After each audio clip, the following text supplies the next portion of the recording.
Olá, pessoal, sejam muito bem-vindos à quarta temporada do Linguística Funcional Integra. Eu me chamo Cauane Tomás de Souza, sou bolsista PIBIC da professora Nádia Paulino Pessoa Prata, que está coordenando esse projeto.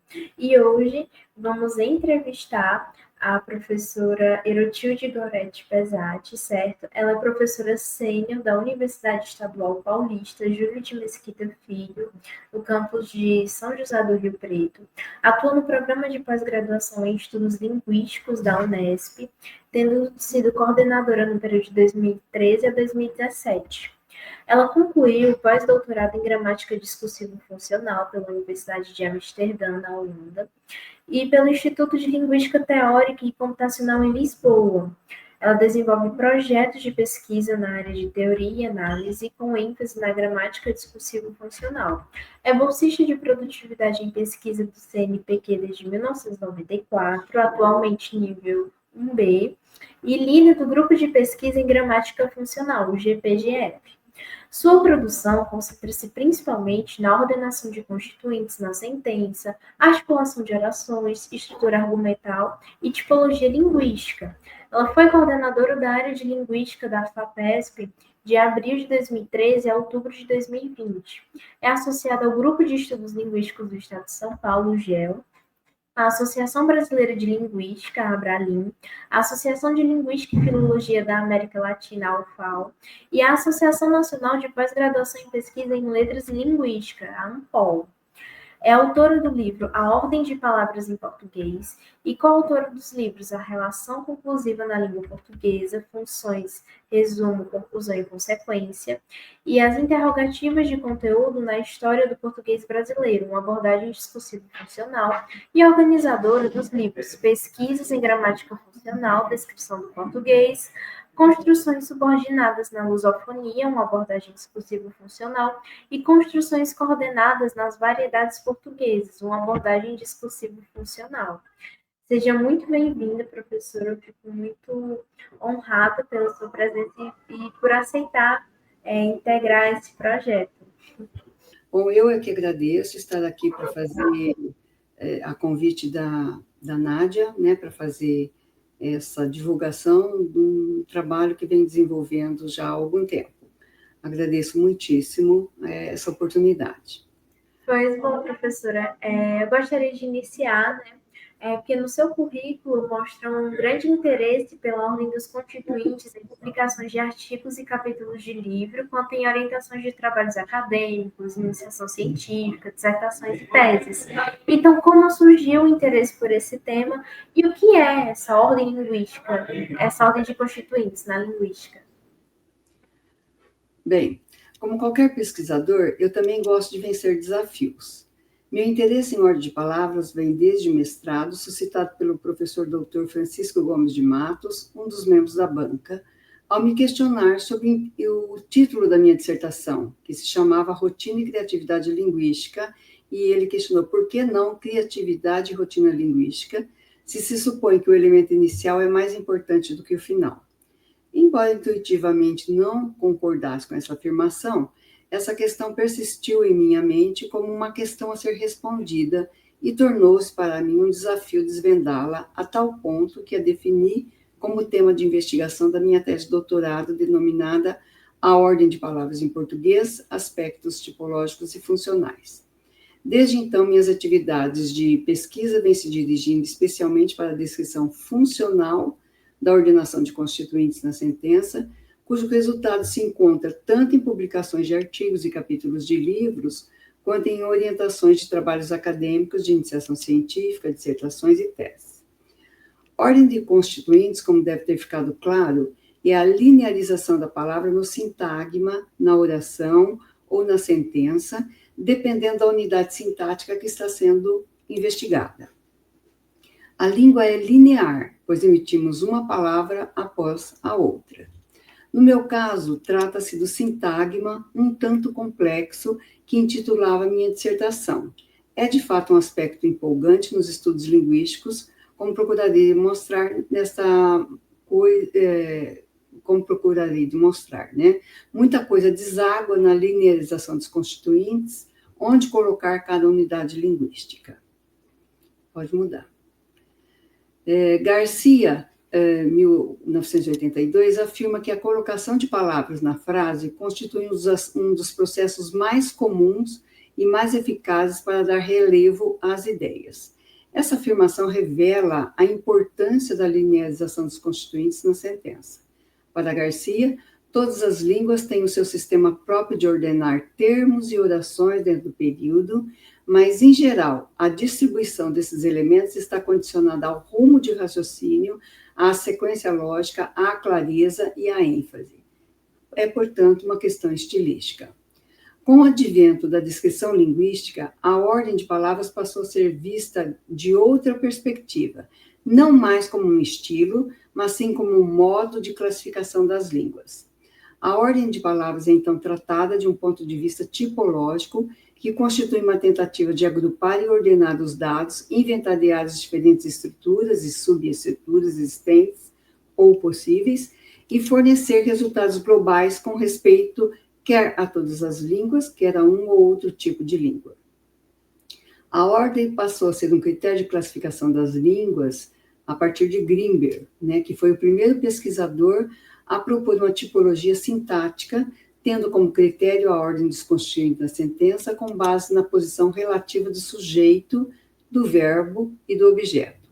Das 6 possibilidades lógicas, há 3 dominantes, VSO, SVO e SOV, que ainda serve de parâmetro para muitos modelos linguísticos. A pesquisa tipológica aplica-se à investigação de questões de como as línguas do mundo podem ser descritas em termos de hierarquias, que produzem sistemas possíveis. Assim, a linguística tipológica determina restrições universais à probabilidade de variação gramatical. Para isso, levam-se em conta conjuntos representativos de línguas do mundo e descrevem-se os dados de tal modo que, quando possível, formem uma hierarquia implicacional, que prediz possíveis combinações de traços. O principal postulado subjacente à abordagem funcional tipológica é o que a variação estrutural apresentada pelas línguas do mundo é sistematicamente ordenada e pode ser descrita em termos de um conjunto de condições ou princípios restritivos com validade universal. Então, a ordem principalmente agora tem sido tratada como uma forma de classificação das línguas.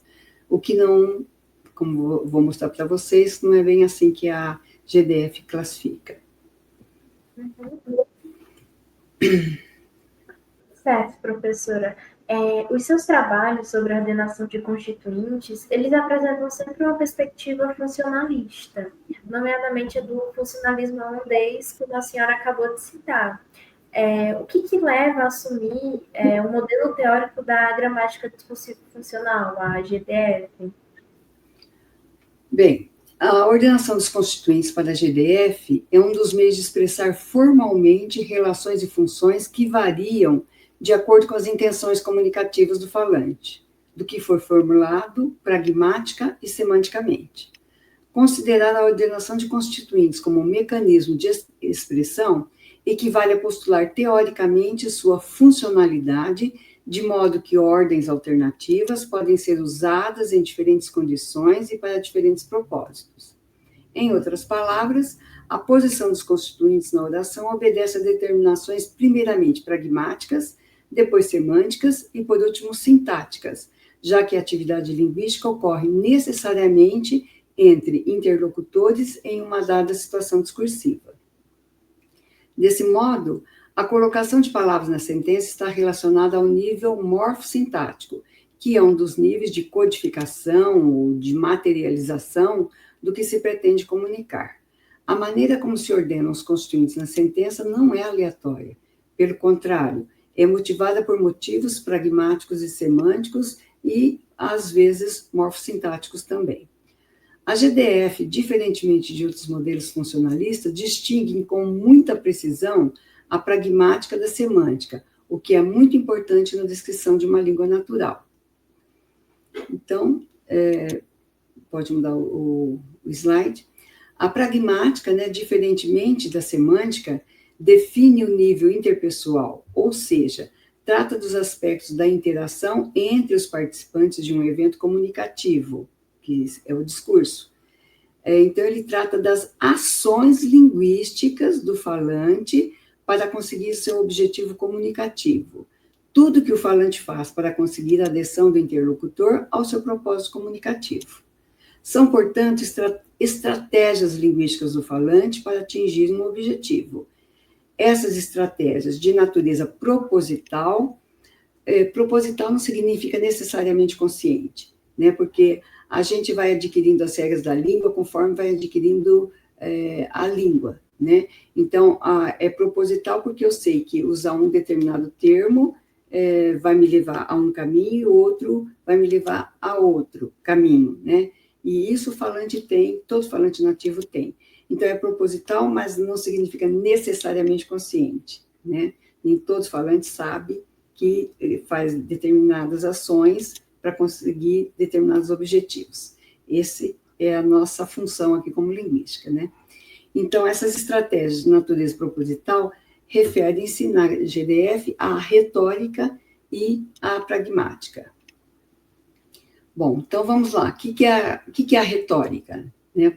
Pode mudar o slide. A retórica está fundamentalmente relacionada aos modos pelos quais os atos linguísticos são ordenados para a realização da estratégia comunicativa do falante e influenciam o ouvinte a aceitar os propósitos do falante. Então, a esses atos comunicativos são atribuídas funções retóricas.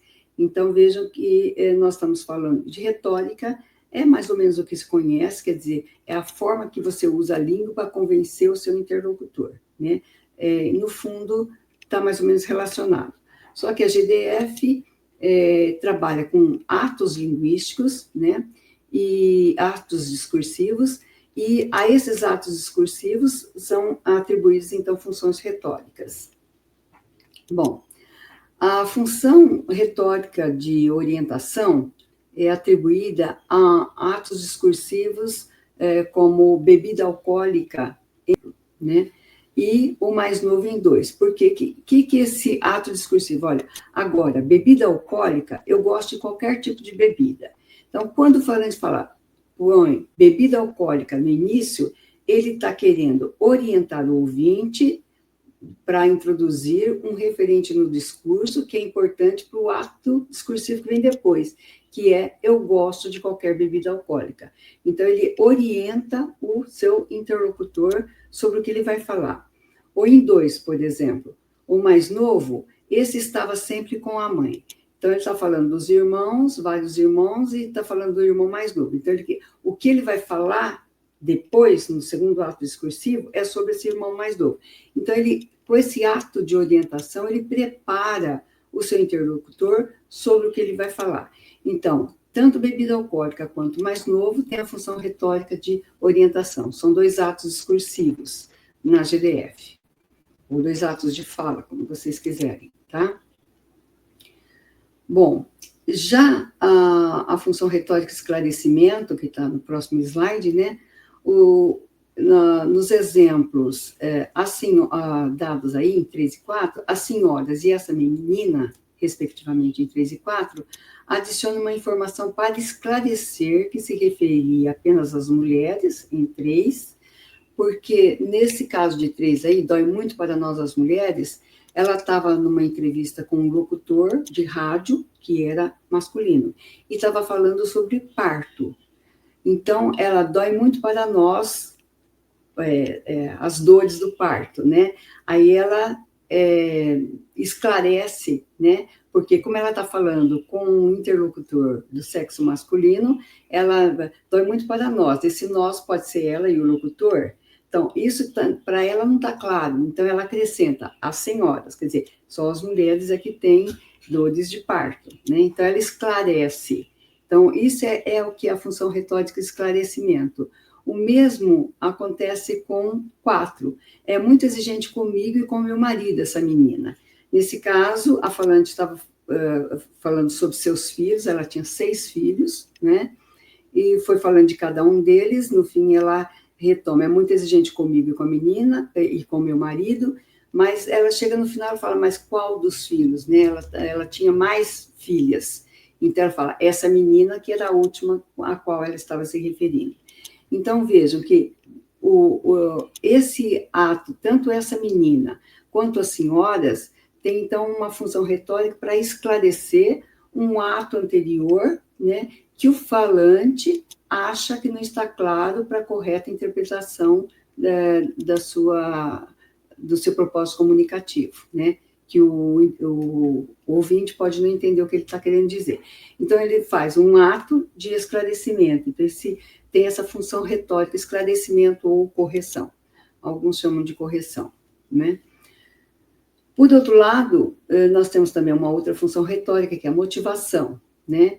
Em 5 e 6, né? Porque até agora bandalham e que a minha mãe não me deixa conversar, esses dois atos discursivos apresentam a justificativa do falante para enunciar a ilocução anterior, respectivamente assertiva, né? No caso de 5, reconciliação, eu não digo, não é? Porque até agora é bandalho. Por que ele está sendo tão assertivo, né, no ato anterior?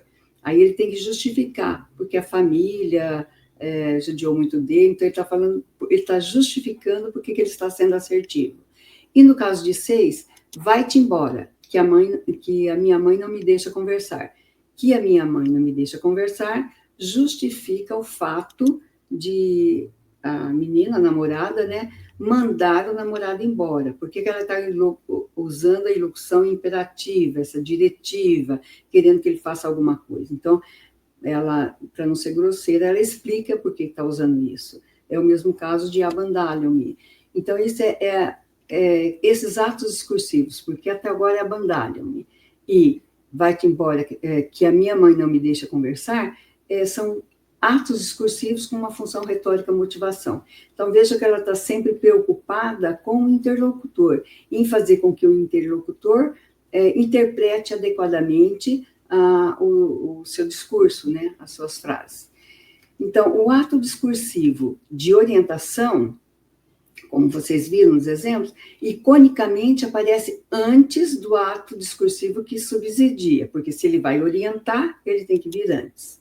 Já os atos discursivos com função retórica, esclarecimento e motivação, iconicamente seguem ao ato discursivo que, respectivamente, esclarecem ou justificam.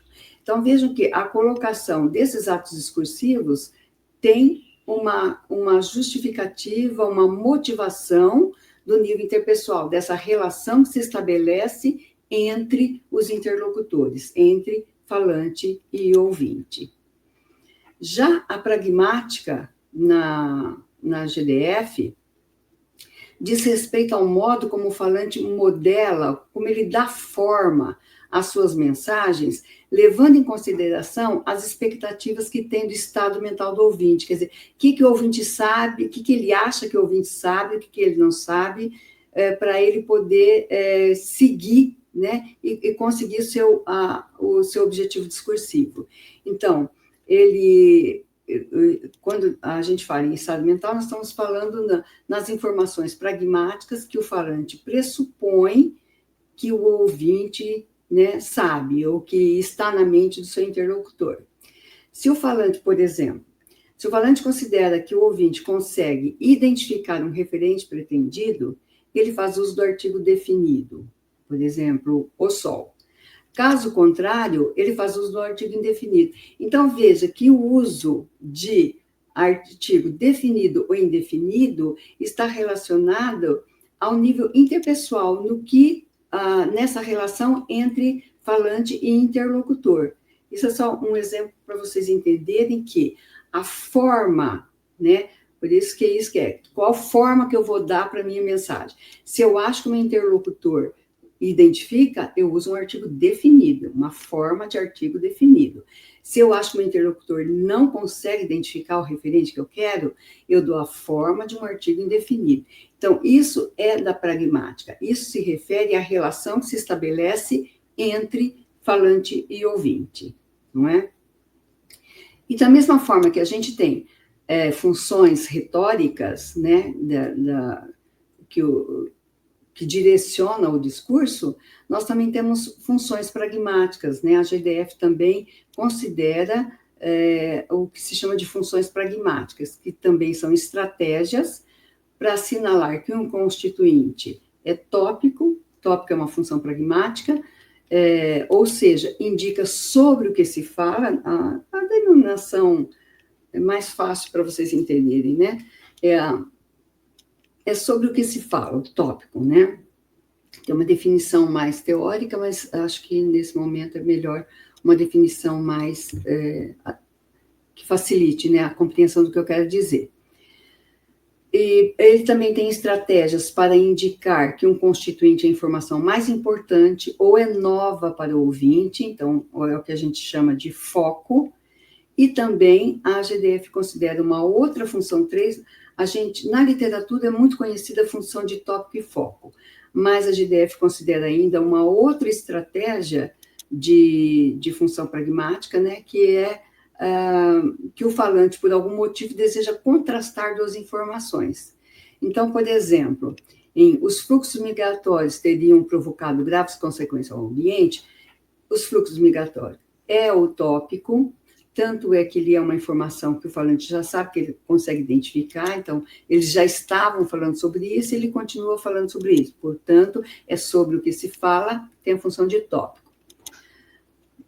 Aí, no caso, portanto, estávamos a falar sobre a origem da palavra morna. Aí ele faz várias digressões e tenta responder a pergunta do documentador. Que era de onde, qual é a origem da palavra morna? Então, ele fala, saiu, foi dessas raízes. É claro que esse verbo ser aqui conjugado, foi, não tem função nada. A função dele é indicar que dessas raízes é a informação que estava sendo solicitada pelo documentador, de onde saiu a palavra morna, né? Isso é o que é foco. E foco normalmente aparece no final do enunciado. E eu posso ter também uma sentença, como uma sentença tética, que é totalmente foco, ela é inteirinha foco. Acabou o ensino fundamental, então eu tenho a sentença como um todo é focal. Por isso, vocês já devem ter ouvido falar de sentença tética. Então, eu posso ter um constituinte que é foco, como o caso dessas raízes, mas posso também uma sentença, uma oração toda que é foco, que é focal. E é o que a gente chama de sentença tética. Tá? E no caso de o pai e a mãe também tiveram muitos problemas, o também está aqui, contrasta o pai e a mãe com o Gaspar, que era o filho que estava relatando os problemas que ele teve com a família dele. Então, esse também indica que o pai e a mãe também tiveram problemas, assim como o Gaspar. Então, isso você tem um contraste entre os problemas do pai e a mãe e os problemas do Gaspar. Então, é o que a GDF chama de contraste.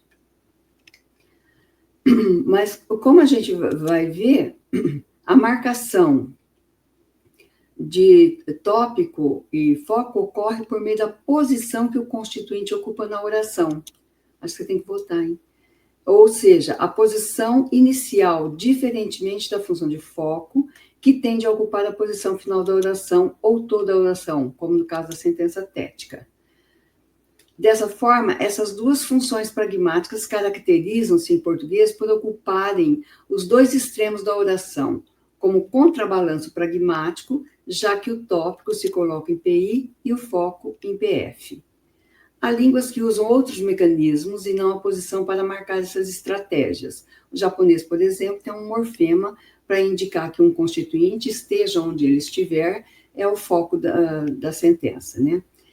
Veja que então, nós estamos sempre falando de ações linguísticas do falante para alcançar o seu objetivo comunicativo, sempre considerando a informação pragmática do seu interlocutor. Então, um bom falante, né, aquele que sabe fazer um bom discurso, ele está sempre com a imagem do seu interlocutor, considerando o que ele sabe, o que ele não sabe, considerando o objetivo comunicativo que ele quer alcançar. tá? Então, essas são escolhas, são ações linguísticas do falante para melhor conduzir o seu discurso. Está sempre pensando no outro, está sempre pensando no seu interlocutor. Então, eu não tenho constrangimento em falar que é o nível da ética, né?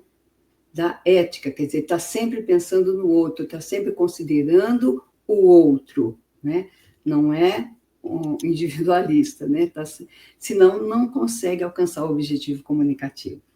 Se não estiver pensando no outro, se não estiver sabendo conduzir o seu discurso usando essas estratégias linguísticas, ele não vai ser um bom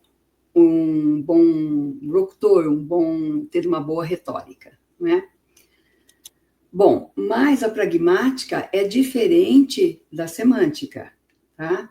Na GDF, embora alguns modelos teóricos não fazem distinção entre semântica e pragmática, a GDF faz uma distinção muito clara, e isso ajuda muito na descrição das línguas, do meu ponto de vista, claro. O que é, então, a semântica? A semântica trata da representação pela linguagem verbal do mundo extralinguístico, do que se quer significar, do conteúdo significativo mesmo, do significado das palavras que a gente usa ou da forma como a gente constrói o enunciado. Em outros termos, refere-se ao modo como a língua se relaciona ao mundo extralinguístico que ela descreve, dos significados de unidades lexicais, independentemente do modo como essas unidades são usadas na comunicação. Então, a semântica se refere ao significado, a pragmática se refere a ações linguísticas que eu faço para conseguir meu objetivo comunicativo, né? Por exemplo, pátio é sempre uma categoria semântica de lugar, independentemente da função semântica ou sintática que ocupa na predicação, né? Então, pátio, ontologicamente, sempre indica lugar, né? Nessa oração, o pátio é grande, aqui ele é, vamos dizer, um paciente, a gente chama de undergoer, né? E ele é o sujeito da sentença. Mas continua indicando lugar. As crianças estão no pátio. Nessa outra sentença, pátio já indica indica lugar mesmo, e nessa sentença indica um complemento adverbial de lugar, né? Então, vejam que, de qualquer jeito, pátio aí é da categoria semântica lugar, independentemente de como é usada no enunciado, né, no discurso. Então, a GDF distingue bem, claro, essa questão da semântica e da pragmática. E isso nos ajuda muito na descrição das línguas, sem dúvida. Entendi, professora. Agora, sim, eu acho que se alguém tinha alguma dúvida sobre a GDF, eu acho que não tem mais, porque a explicação da senhora foi bem completinha. Obrigada. Eu vou seguir para a próxima pergunta, que é: onde se coloca a sintaxe e a morfologia num modelo com uma gramática discursiva funcional? Bom, então, como você já viu, a gente já fez uma distinção entre pragmática e semântica, que são níveis da formulação, de como eu penso, né? Qual é a ideia que eu tenho. Então, eu tenho uma ideia para passar para o meu interlocutor. A GDF considera que o que ocorre na camada da oração ocorre também na camada do sintagma, né? E da palavra. Por isso, prefere denominar de morfossintaxe, e não simplesmente sintaxe, né? A morfossintaxe, então, é o nível que tem essa tarefa de tomar as informações, né, vindas do nível pragmático, né, e semântico, que apenas está na cabeça do interlocutor, mas a gente tem que materializar essas informações, né? Dar uma forma nessas informações, nessa ideia que eu tenho na cabeça. E o nível da morfossintaxe é para isso, é o nível da codificação. Então, ele vai pegar essas informações, né, que o falante tem, né, resultantes da formulação dos níveis pragmáticos, interpessoal e semântico, e converte em unidades de conteúdo morfossintático. então, que é uma composição sintática e morfológica dos elementos linguísticos, ou seja, dá-lhes materialidade, porque a gente não fala por telepatia, né? Se nós falássemos por telepatia, não precisávamos do nível da codificação, tá? Então, a morfossintaxe é isso, é o nível da codificação, é transformar ideias da forma para as ideias que a gente tem, né? Então, além da forma dos enunciados, né, pela materialização das informações oriundas dos níveis de formulação, a linearização de palavras para a GDF, né, na estrutura linguística, pertence à morfossintaxe, já que na GDF a ordenação é uma forma de expressão de codificação. Isso significa que, dependendo de onde eu coloco os constituintes, né, a linearização que eu dou nos meus constituintes, é o que eu quero, são diferentes. Se eu dou ordens alternativas, significa que eu quero dar ideias alternativas, né? Então, é assim que a GDF vê. Então, a ordem para a GDF, a ordenação de constituintes, a linearização de constituintes, é uma forma de expressão. Então, pertence ao nível morfossintático, é forma que eu dou para o meu enunciado. Tá? Tudo certo. Acho que, assim, a senhora matou a charada quando falou que a gente não fala por telepatia, né? Ai, ai, seria muito bom. Ai, ai, mas também seria muito ruim pra gente, né? Que trabalha com a língua, que aí, como é que entendeu o que tá passando na cabeça toda hora? Ai, ai. Então, como é que a GDF, ela considera a ordem de palavras na sentença? Então, como eu já adiantei, né, na pergunta anterior, para a GDF, a ordenação de constituintes é um meio de expressar formalmente relações e funções que variam de acordo com as intenções comunicativas do falante. Como eu mais ou menos deixei claro quando eu estava mostrando a ordenação das funções retóricas do interpessoal. Quando vem antes, quando vem depois, quer dizer, é uma forma de expressar aquilo que eu quero dizer, não é? Bem, então, variam, né, a ordem que eu dou para os meus constituintes, né, no meu enunciado, varia de acordo com a minha intenção comunicativa, do que eu formulei pragmática e semanticamente. Então, considerar a ordenação de constituintes como um mecanismo de expressão equivale a postular teoricamente sua funcionalidade, de modo que ordens alternativas podem ser usadas em diferentes condições e para diferentes propósitos. Em outras palavras, a posição dos constituintes na oração obedece a determinações primeiramente pragmáticas, essa é a direção top-down da GDF, quer dizer, primeiro da intenção para a forma, né? Então, primeiramente pragmáticas, semânticas e, por último, sintáticas, já que a atividade linguística ocorre necessariamente entre interlocutores em uma dada situação discursiva. Esses são os princípios, os postulados da GDF. Desse modo, a colocação de constituintes na sentença está relacionada ao nível morfossintático, o da expressão ou codificação, mas é motivada pelos princípios de iconicidade, integridade de domínio e pela preservação das relações de escopo, né? Esses são os princípios que a gente tem aí. Então, dizer que o português é uma língua de ordem livre, como se falava mais ou menos no passado, agora nem tanto, não procede, né? Uma vez que a colocação dos constituintes obedece a princípios, né? Esses princípios, então, são sempre de cima para baixo. Primeiro, pragmático, intenção comunicativa, depois semântico, aquilo que eu quero significar, e, por fim, morfossintático, que também, às vezes, regras morfossintáticas também podem atuar na colocação de constituintes. Mas só se eu não tiver outros princípios pragmáticos e semânticos que são superiores, né, aos morfossintáticos. Bem, então, os constituintes com função pragmática tópico ou foco tem prioridade sobre outros constituintes semanticamente orientados para ocupar as posições PI e PF. Né? O tópico geralmente vai para PI e o foco para PF. PI é a posição inicial da oração, PF é a posição... PI é a posição inicial da oração e PF é a posição final da oração.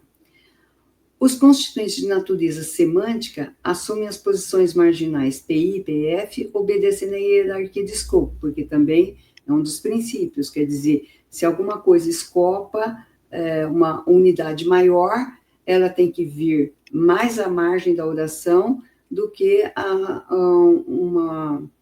um constituinte que escopa uma unidade menor. Então, a GDF é sempre em camadas, ou em escopo, né, principalmente. Agora, se nenhuma das restrições se aplica à complexidade formal, a complexidade formal é que determina a colocação dos constituintes em posição PF. Então, se não tem, não é foco, não é tópico, mas tem uma complexidade formal, é uma oração ao invés de um sintagma, é um sintagma ao invés de uma palavra. Então, pela complexidade formal, a prioridade, ela assume a posição PF. Então, há princípios de ordenação de constituintes que a gente tem sempre que estar observando, né? Então, a colocação de constituintes é uma questão dinâmica, vai depender do tipo de constituinte que eu estou analisando e como ele foi enunciado, não é? Então, por exemplo, a colocação do sujeito antes ou depois do verbo tem, na verdade, motivação pragmática, pelo menos em português, né? Uma vez que está diretamente relacionada à distribuição das informações, tópico, foco e contraste aos constituintes sentenciais. Então, o sujeito se antepõe ao verbo quando também for o tópico. Caso contrário, a depender da intenção do falante, vai para a posição pós-verbal, que é chamada de VS, como ocorre nas construções téticas e apresentativas. A sentença tética expressa um juízo associado a apenas um ato cognitivo, o de reconhecimento ou rejeição do material de um juízo. Então, ele é entendido como uma coisa só, um tópico. Aquele saiu, foi dessas raízes, né? Então, ele dá a sentença como um todo, não é? E apresenta um evento, estado ou situação globalmente.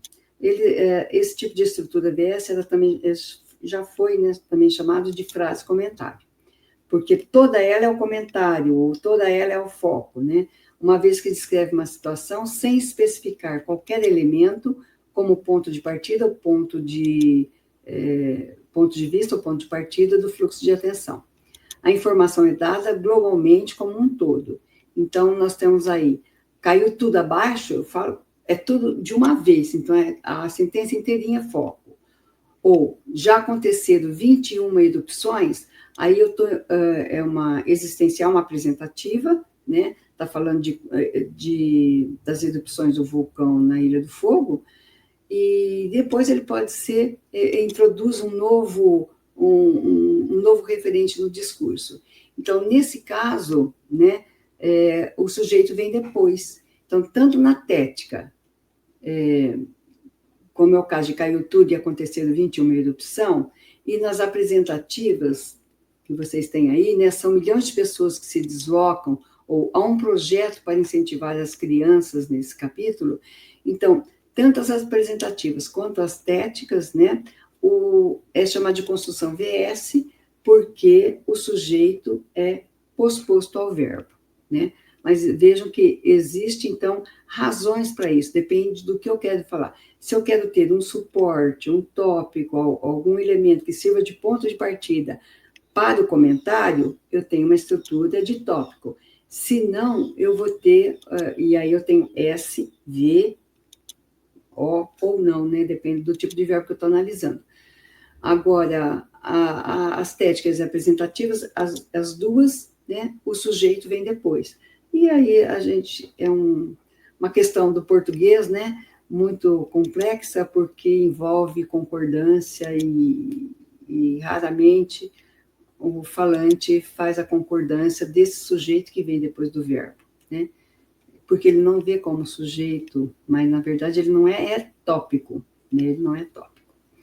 Então, essa questão de posição, né, é importante. Agora, cabe ao professor, né, já estou entrando na outra pergunta, isso é que a gente tem que ter consciência, né, como professor, para que serve estrutura VS ou SVO, né, qual que é a função, porque o português tem essas duas, tudo bem, tem sujeito anteposto ou sujeito posposto, mas para que serve? É isso que é o mais importante, tá? Temos que entender isso. Pronto.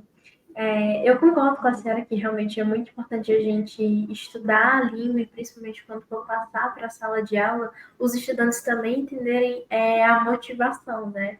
O para quê. Então, isso é muito importante. E também é muito importante saber, né, que quando a gente fala, a nossa cabecinha, né, a gente vai falando e vai seguindo uma ordem, né? Aí não tem como mais usar aquela desculpa de que a pessoa não queria dizer aquilo que ela disse. Então a gente não tem mais essa desculpa. Falado, tá falado, né? Se falou, tá falado. Então, assim, professora, para finalizar, quais são as consequências desse ponto de vista para o ensino do português? Então, considerando que a coordenação dos constituintes é um dos meios de expressar, né, formalmente relações e funções que variam de acordo com as intenções comunicativas do falante, conforme propõe a GDF, a reflexão sobre esse aspecto morfossintático é uma maneira de desenvolver a competência comunicativa do aluno, possibilitando ao aluno, né, usar adequadamente na compreensão e na produção de textos, né? Esse é um dos aspectos, é que não dá tempo de falar de todos, mas esse eu acho um dos aspectos mais importantes, né? Então, o aluno tem que saber usar os mecanismos, tem que ter consciência, né? Como falante nativo, ele tem essa ideia, mas ele tem que ter consciência desses mecanismos linguísticos disponíveis na língua. Então, construções de tópico apresentam sempre uma entidade que fornece orientação para o estoque de informação nova a ser apresentada, ou seja, contribui para o avanço do discurso, fazendo, portanto, a porção de figura nos termos de Roper e Thompson. Então, se eu estou querendo levar meu discurso para frente, normalmente eu continuo falando sobre algum referente que eu já estava falando e vou acrescentando informações novas. Então, as construções de tópico é mais usada na porção de figura daquilo que leva o discurso para frente, né? Então, isso se reflete na linearização dos constituintes que ocorre no nível morfossintático. O constituinte tópico assume a posição PI, né, a posição inicial, porque é o suporte para o comentário que o segue. E sendo suporte para o comentário que o segue, o comentário é aquilo que há de novo, é aquilo que eu quero levar o meu discurso para frente, né? Por outro lado, as construções estéticas e apresentativas não apresentam um tópico, mas têm papéis bem definidos no desenvolvimento do discurso, ou seja, propiciam ao falante sustentar, ampliar ou comentar a linha principal do discurso, servindo de pano de fundo. Então, construções estéticas dão assim, uma informação como um todo, que o falante considera importante, e as apresentativas introduzem um novo referente no discurso, né? Então, as téticas, por darem uma informação global, sendo a sentença toda focal, contribuem para a descrição ou a montagem do cenário no avanço do discurso. Então, ela serve de fundo, né?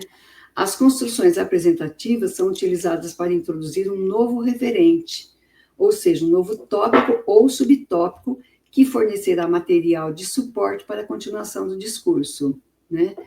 Então, eu costumava brincar muito com meus alunos, que eu falava que o bom contador de piada é aquele que tem bastante orações de fundo, porque ele vai, aí a figura mesmo é o final da piada. Eu sou péssima, porque eu não consigo fazer muita coisa de fundo, dar muito cenário, né, para a piada se tornar engraçada no final das contas. Então, depende, quer dizer, cada estrutura, mas o que eu quero mostrar é que cada estrutura tem um papel, e é isso que a gente precisa saber como falante da língua, né? Então, em suma, as estruturas oracionais do português, denominadas SVO e VS, refletem decisões assumidas na formulação do nível interpessoal, que vão se refletir na ordenação dos constituintes no nível morfossintático. Em outras palavras, a ordenação de constituintes é uma forma de expressar linguisticamente as ações assumidas pelos falantes a fim de conseguir seu propósito comunicativo. Não é?